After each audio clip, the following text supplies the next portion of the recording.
Hey, Scarefest fans, this is Joe Lewis with another review.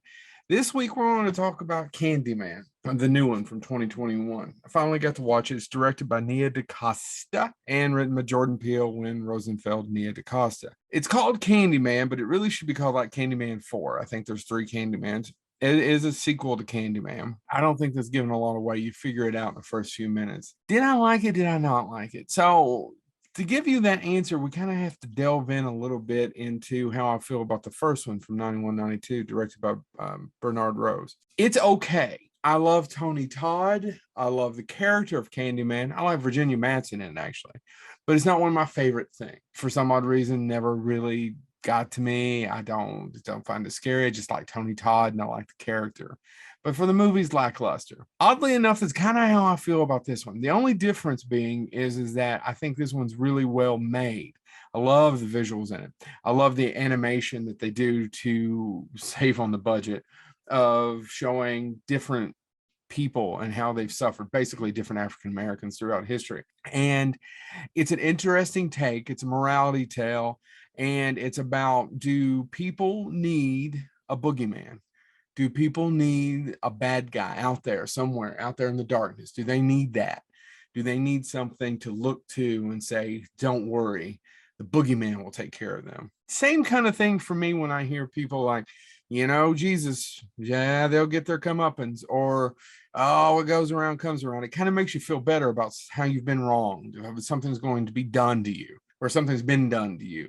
And well, I can't get them back, but they'll get their just desserts. I don't know that I believe that personally. So it's kind of hard for me to buy into Candyman. However, it's a really well-made movie. It's acted well. The dialogue's pretty bad in pretty places, in a lot of places, but I did kind of enjoy it. I didn't think it wasn't bad. It just does. It's like the first Candyman. It's just not. I don't know. It's just not my cup of tea.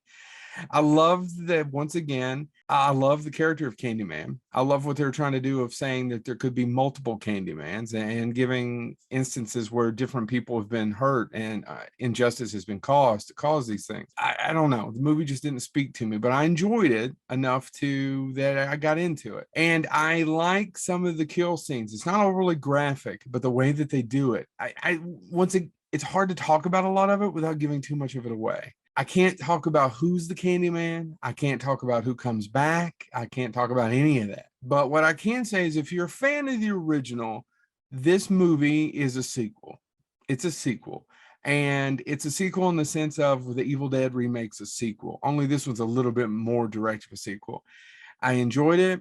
I recommend it. It's now on Amazon Prime. Most of you all have Amazon Prime, I'm assuming, because you order something every 5 minutes from there, like I do. So check it out. Take some time, watch it. Think about, there's layers to it. Think about that. It's just slightly uneven.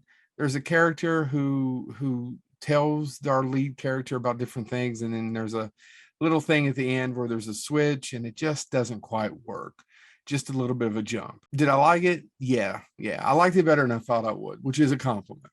So check out Candyman from 2021. And it's on Amazon Prime. So are the other Candyman films. So check them all out. They're not too bad. They're just not my cup of tea. This has been Joe Lewis of Bonehead Weekly.